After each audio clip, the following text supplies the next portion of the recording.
What's up, you guys? It's your girl, Mika Chanel, back with another edition of Mika Chanel is Just Saying. Tonight is my brand new segment of my channel, and I'm calling it the Housewives Roundup, okay?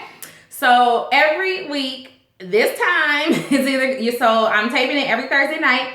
So you guys can either watch it Thursday night or you guys can watch it Friday morning when you're at work or whatever. But every Thursday night, I will be taping a video about just what's going on with the housewives in the last week. Like I have said many times, have like a slight obsession with the Real Housewives of every city. I have a slight obsession with Bravo. My Bravo obsession is not as bad as it used to be. I used to watch like every single thing. You guys, I feel so far away. Hold on, let me come closer to my camera.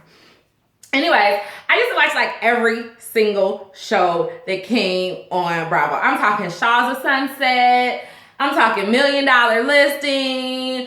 I'm talking, I don't even know. It was just so many shows. Vanderpump Rules. I mean, everything. And then I had to like pull it back a little bit. I pulled it back, but I could not and will not ever let go of the Housewives. So every week I will be coming to you with a Real Housewives Roundup. I may even try to do this sometimes on Periscope. So I'm trying to I've been watching some videos on Periscope, and I do have a Periscope channel.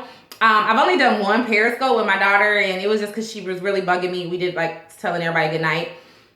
I think we had like 4 people on or something. But I don't know. So that might be something fun I'll do. Maybe I'll do it on Periscope and then upload it to YouTube if I can figure out how all that works. But for tonight, my first one, I am taping it on the way I always do my blog. So I'm really excited about this segment. And if there's anything you guys want to talk about as far as the Housewives, you guys can leave those down. Leave like the stuff, anything you want to talk about down below. Or you can shoot me an email. I'm not sure what my email is.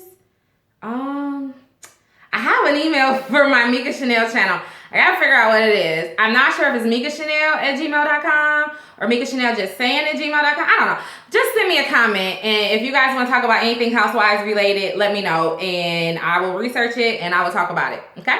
Anyway, so first up, we are talking about Miss Kim Fields, since I've just been riding her so hard since she's been on this show, and I guess from what I heard and read is that she is being a bit of a diva on the set of The Real Housewives of Atlanta.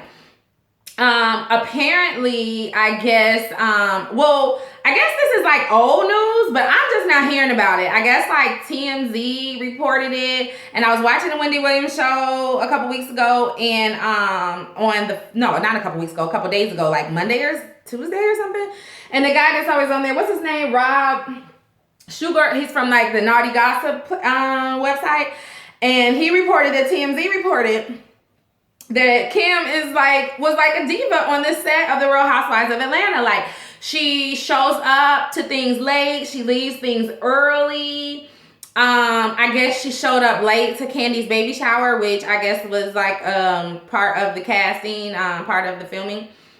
I guess she showed up late to Candy's baby shower, and then she left early, saying that she had to help her son with homework. And then, which is a big no-no, she took her kids with her on the Real Housewives of Atlanta trip. Now, okay, here's the thing. I understand that her kids are her life. You know what I'm saying? And I understand that she's like really hands-on mom, and she's really a family person. She made that very clear. My thing is, why did you bring your ass on this show?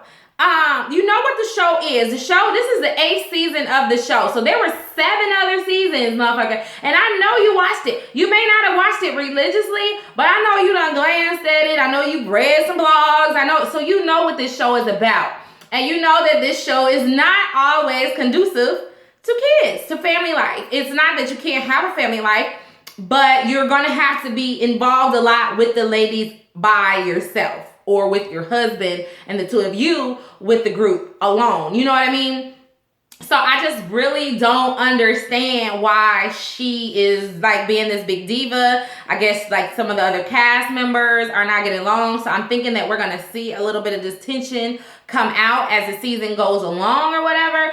But my thing is, I'm not going to go on a reality show if I know it is not in line with my life and what I believe. And and it's not even that she's boring or anything like that. She seems to just be living a regular, normal, everyday life, just like the rest of us. But all of us are not entertaining for TV, and she's just not entertaining on this show. And I'm like, it would be different if she had, some stuff always going on at her house.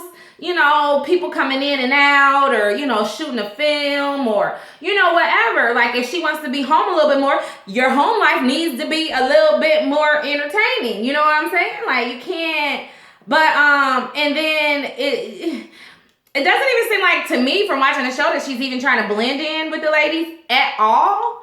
So, I mean, I don't know what's up with that, Kim, but maybe this wasn't the show for you. I understand that you want to sell your maternity clothes and that whole thing, but you maybe should have found a different platform to do it on. I mean, there's like 1,000,001 freaking reality shows in Atlanta. You're a producer, you're a director. I'm sure you could have just shopped your own reality show out, and then you could have like just talked all about your maternity line and your kids and your family. But the Real Housewives of Atlanta is just not the place for someone that doesn't want to be a part of the group. I mean, really, it isn't. I don't care if you're arguing or whatever. You still need to be a part of the group. I understand you don't want all the drama. You're not into the drama. That's fine. Don't be in the drama. You don't have to be in the drama to be around the group. You know what I'm saying? Just as long as when they bring it to you, you bring it right back. But you don't have to bring it to other people first. You don't have to, just have something going on. Make us excited to see you. And then on top of that, you're acting like a diva on the set. Like, seriously, girl, no, you need to go and do something with that damn ugly ass bleach blonde hair you got in your head and sit your ass down somewhere, okay? Come back next season ready for these motherfuckers, okay? Because I love me some Kim Fields and I love me some Regine. What she need to do is dig deep and pull out that inner Regine, okay? On the ass. That's what she needs to do. Just that whole spiciness, you know what I'm saying? And it may not have been her, in real life back then. She was probably maybe the same person she is now. But pretend like you're Regine for a little while. Fake it till you make it, baby, okay? Fake it till you make it, because I can't even take it. And then to hear that you're acting like a diva, girl, bye. We don't need you. We really don't. Anyways, so keeping with the Atlanta Housewives, I hear that Nene Leakes is coming back as a full-time housewife for next season, for season number 9. What y'all think about that? I personally don't miss her ass at all. Like, I forget that she was even a cast member. Like, as I'm watching the show, it's not like sitting there like, oh, they need to bring Nene back. Oh, I miss Nene. No, it's not. And I think it's because the last few seasons, I just have not been feeling her at all. Like, I'm just sick of her, just better than everybody else attitude. Motherfucker, you got evicted on season 1, okay? Don't even give me that bullshit that you better than everybody. It's just, that whole attitude is just annoying, It's like one thing to have this air about you and feel like you're the star of the show, but don't be nasty about it. But that was her whole personality from the beginning anyway. She always had that nasty personality, like she was just better than everybody else or whatever. So I'm like, whatever, Nene. But we knew your ass was going to be trying to crawl back to the Real Housewives of Atlanta. She shows up at the end of this season, just surprises everyone, they say, on their trip. I guess the trip that Kim brought her kids on. But anyways, yeah. So I guess she shows up and surprises everybody. And I can't wait to see that episode because I want to see what everybody says to her. Like, bitch, what the hell you doing here? Nobody miss your ass. We don't need you for this show to be a success. We don't. And clearly they don't. You know what I'm saying? The show is rolling along just fine without Nene. And honestly, I don't want them to bring her back. I really, really don't. I mean, you know, bring somebody new if you just want to replace somebody next year. But don't bring her ass back, especially all that shit she talks. She don't need this show, all this and all that. No, motherfucker, you do need this show, okay? You need this show to be relevant because she's doing her thing on Broadway or whatever, but at the end of the day, she is known because of this show. So if she doesn't have this show and she's not coming into our screens every Sunday for like 4 or 5 months out of the year, nobody is checking for her, you know? And I mean, I guess I'm sure she's, you know, cool financially at this point. And I don't know, well, she just bought that damn multi-million-dollar house, so hopefully they can afford that shit, you know what I'm saying? It was too funny when she was on The View and Joy Behar was like, Nene was showing pictures of her house. Joy Behar was like, Nene, where's the furniture? Now, we all know Nene has an issue putting some furniture in the damn house. Y'all remember when she got that big-ass house that they were living in before, the one that they moved in after they got evicted, that I heard Lisa Wu had to co-sign or something. I don't know. I ain't want to gossip, so you ain't heard that from me. But, yeah, so y'all remember when they came back and she was like, so-called, we're writing a book or whatever. She was always sitting at that damn dining room table. I'm like, you don't have anywhere else to sit besides the dining room table? I mean, every time somebody come over, you at the dining room table. You by yourself, you at the dining room table. Like, okay. Anyways, yeah, so y'all, what y'all think about Nene coming back next year? I don't know if I don't really care. Honestly, I don't need her back. I really don't. Anyways, let's see. What else is going on? David and Yolanda Foster announced that they're getting divorced. Now, my thing with this is, why wait until the day that the Real Housewives of Beverly Hills is premiering to announce your divorce? Motherfucker, y'all know y'all was getting divorced. Y'all probably knew this last season that y'all were getting divorced. You know? I mean, why? That's my... I don't understand why they waited. Is it because... they wanted Yolanda to have some kind of relevance this season? Like, you know, if people are talking about their divorce, then people may be more inclined to, you know, watch the show to watch her or something like that. Or I really don't know. I don't understand why they would wait until the day that the show aired, like, that it premiered to do that. But at the end of the day, Kyle said, okay, so Kyle was on Watch What Happens Live. Kyle said that it was the divorce that they announced that they were getting divorced was a surprise to her. But the way she made it seem was like the fact that they were actually moving towards divorce wasn't surprising to her. The fact that they actually announced it and made it final was surprising to her. That's kind of what I took from what Kyle said. Heather Dubrow says she's really, really saddened by the news or whatever. But her husband, Terry, is like, well, I mean, is it really all that surprising? He's been married like 3 times. She's been married before. I mean, zebra doesn't change its stripes. You know what I'm saying? Nobody changes. Some people just like to get married and divorced. That's what Terry Dubrow said. I don't know. It's just weird. Okay, so they were together 9 years. They were married for 4. That seems like a very long time to be with someone. And my thing, they came on this show like saying how in love they were. He was talking about how women don't know how to take care of a home like Yolanda, like, you know, how to basically cater to their men and entertain guests and all this and all that. And then she was talking about he's her king, and you know, and even just last season, she made him some little freaky book for their anniversary, like, you know, with all these like sexy pictures or whatever. And you know, they always make their relationship seem, but he's hardly ever around. You know what I mean? So how can a relationship survive if the two people are hardly ever together? You know, he's like a jet setter or whatever. A lot of things that I've been reading online are hinting towards the fact that it could possibly be her Lyme disease that kind of ended things between them, because, you know, she's sick. She can't travel with him as often. And like she had even said on the show, you know, one monkey don't stop no show. So he still has to, you know, travel and do what he needs to do to make money or whatever. So, that could have been it because honestly, I'm with Terry Dubrow. This was his third marriage. He's a very, very wealthy man, very famous, very well known. And maybe he's one of those men that just need a woman around them to cater to them. And when Yolanda got to the point where she wasn't able to do that as much as she was, then he was like, I don't need you anymore. That's kind of the way I get it. I feel just by the way that he just was always just absent from the show. I don't know. And then like last year they went on a trip. I think her mother was sick or her dad. I think her mother was sick last year. So they went on a trip back to Holland to visit with her family, but he didn't go with her. He like met her in like another country after that. Like she flew to meet him somewhere and then they had like a vacation or whatever. I was like, okay. But you can't really judge because you don't know all the behind the scenes. Like we don't know his work schedule. Bravo filming could interfere with his work schedule and he just can't take that time off or whatever. I don't know. I'm just judging based off of the way that I see it and the way that I would feel if I was in that position, okay? But it's just fucking Lyme disease. I'm so sick of it any damn way. I mean, get the fuck over it.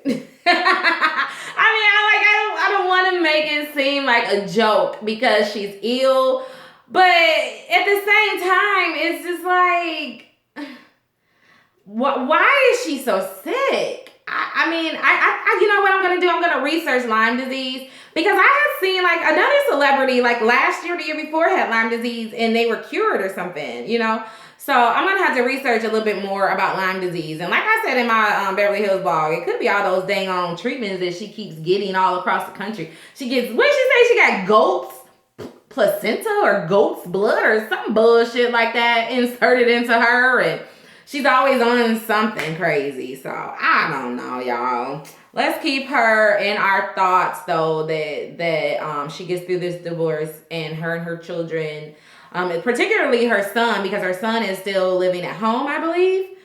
Are able to adjust and get through it. And that she, that her body gets stronger so that she can, do what she needs to do to move on. I hope she had a good prenup though, girl. I hope you got all that damn money. I hope you got a prenup. Shit, that big ass house. What, y'all gonna sell it? Oh my God. Anyways, so Vicky was on Watch What Happens Live, right? She was just talking about that she regrets divorcing Don. She says that, she misses having a family. She just feels like she didn't try hard enough, which their marriage was crazy. Vicky seemed checked out of that marriage from the time I started watching the Orange County Ladies, which would have been their third season. So they had already had 2 seasons, I believe. Yeah, they had already had 2 seasons by the time I started watching it. So I came in on their 8th season.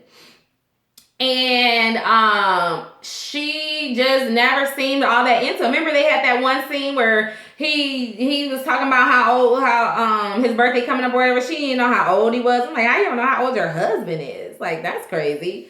She was saying though, as far as her and Brooks, like she was saying like, even during the taping of this past season that she would come home and, when the cameras weren't rolling and she would ask him about it, they would have arguments about it because, she started to feel like, what's really going on, Brooks? Everybody's questioning me. I'm standing up for you. But what's really, really going on?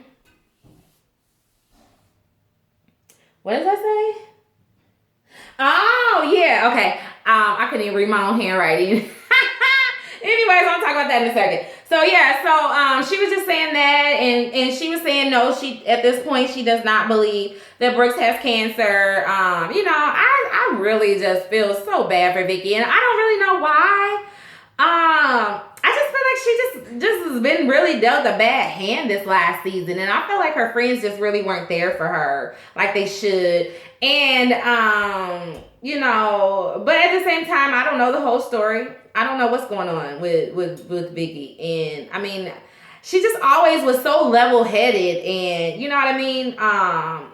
just something. I guess she was just in this abusive relationship. She says he never hit her, but he manipulated her, and she was very in love with him, and she just kind of lost herself. So hopefully, things are getting back on track with her. Brianna, she said, is moving back to the Orange County. Like, oh my God. So we got to deal with Brianna and Ryan on next season. Really, whatever.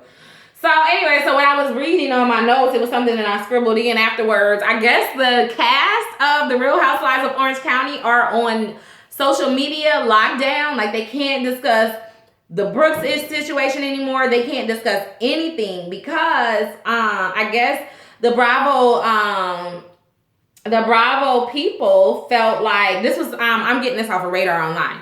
So I guess the Bravo team felt like that, it was just getting out of hand. Like all of the back and forth on social media and the ladies making comments, and other outlets and things like that, media outlets or whatever. So basically, I was like, they can do that. But I guess if they want to keep their contracts, they're going to abide by whatever the hell Bravo tells them to do, right?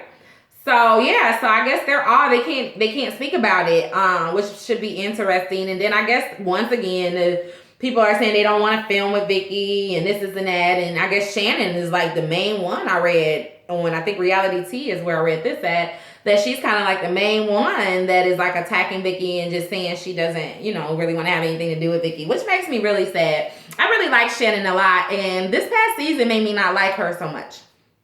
It really did. I just didn't like. I felt like she was jumping on the bandwagon. I felt like she wanted to just fit in with the Mean Girl crowd, and you know what I mean. That's what I got from her this past season. So I really liked her first season, but I just was not feeling her this last season at all.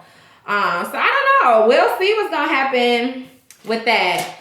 Just some other quick little stories. Teresa Giudice. I think I talked about this in my blog when I blogged about Teresa Checks In. I only watched the first episode of that mess. I couldn't even finish it. But anyway, so she should be released in the next couple of weeks. I think they said like December 22nd or something like that. And she is planning to write a book in 2016, and it will be called Turning the Tables, From Housewives to Inmate and Back Again. These motherfuckers they know how to make some money or try to make some money, okay? They will do whatever. But that's why we like it, because we want to know every little detail, every dirty detail, every juicy detail, because we so motherfucking nosy and shady. And the American people. But we love it, and I love it. So I will definitely be reading that book. I might get it from the library like I did Phaedra's book, but I'll read it. Anyway, so not only that, Sonia Morgan, we're going to move on to the Real Housewives of New York. Sonia is launching a liquor line. So right now she has Prosecco, but I guess she's going to move more into spirits and wine. Guess what it's called? Tipsy Girl. So they're trying to say that, she's biting off of Bethany with the skinny girl thing. And I guess Bethany hasn't said anything about it. Her partner in the business, he says that this name Tipsy Girl has been trademarked since way before Skinny Girl was ever invented. He just didn't, I guess, wasn't able to get it off the ground. And so now they have Sonia. Tipsy Girl, Skinny Girl. Yes, it sounds the same. And just like with Teresa's book, what was the Skinny Italian? People were saying that sounded like Bethany.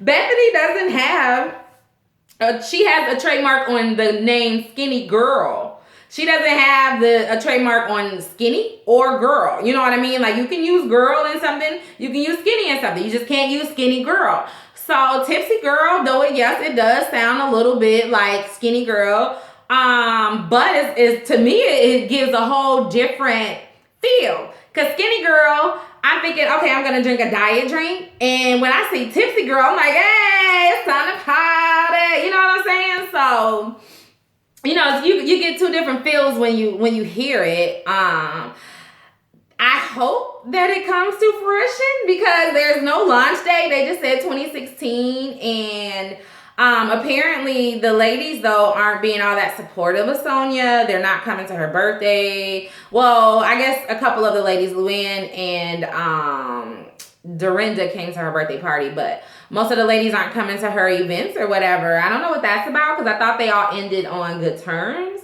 last season. So we'll see, I guess, how that plays out in the next season of New York.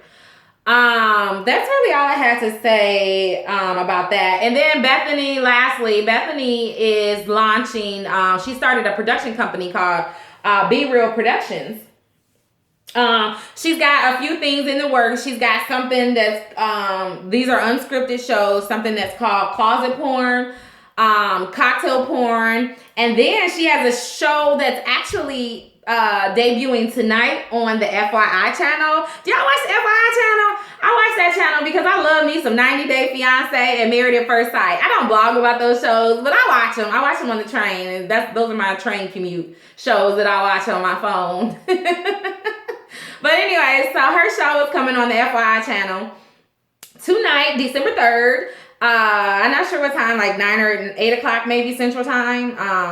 And I don't know. I don't know if I'm gonna watch it. So basically the premise of the show is it's not actually, I don't think people are actually gonna be cooking on the show. I guess what they're doing is it's a cross between social media and cooking shows. So you know how people love to post themselves cooking and recipes and things like that. So I guess they're going to go to the people that have like the most viral cooking videos or whatever throughout social media land, and they're going to I guess talk to them and maybe get the person to cook or something like that. I'm not really sure how all that works out, but the premise of it is that they're going to be working with these people that have viral cooking videos on YouTube, meaning like very popular videos or whatever. So hey, I mean, Bethany is doing her damn thing. She is doing the thug thizzle, okay? And it's okay. She's using her Real Housewives of New York City platform the way that, you know, a lot of people wish they could use it. And a lot of people, I think, try to use it in that way. She just really had a great idea, and she's been running with it. And now she's got this production company, which is probably going to be successful. Most likely it will. Pretty much everything she touches is successful except for her talk show. But she's just not a host. You can look at her and you can hear her talk and tell she's not a host, you know. Anyways, now her ass could just get damn divorced. What's up with that? I mean, are we getting divorced ever, Bethany? I mean, what's going on? Seriously, sign them damn papers. Get that man a couple $1 million. Sign the damn papers. Get the fuck up on, get up out of Dodge. I mean, because I feel like at this point, she's spending more money on lawyers and things like that than if she would have just gave him a check, you know? I really don't know how much he's asking for, though, because if he's asking for half, then I'd be like, okay, motherfucker, well, we gonna see about this. Anyways, you guys, that's all I have for my first edition of the Housewives Roundup, weekly roundup. So I hope you all enjoyed this. It was actually kind of fun, you know, recording this and trying to research things that's going on with the Housewives and all of this and all of that. So I enjoyed it. Anyways, you guys, please subscribe to my channel if you're not subscribed. Comment on this video. Like this video, share this video, and until next time, please stay real, stay safe, and stay tuned to Mika Chanel is just saying. Bye-bye.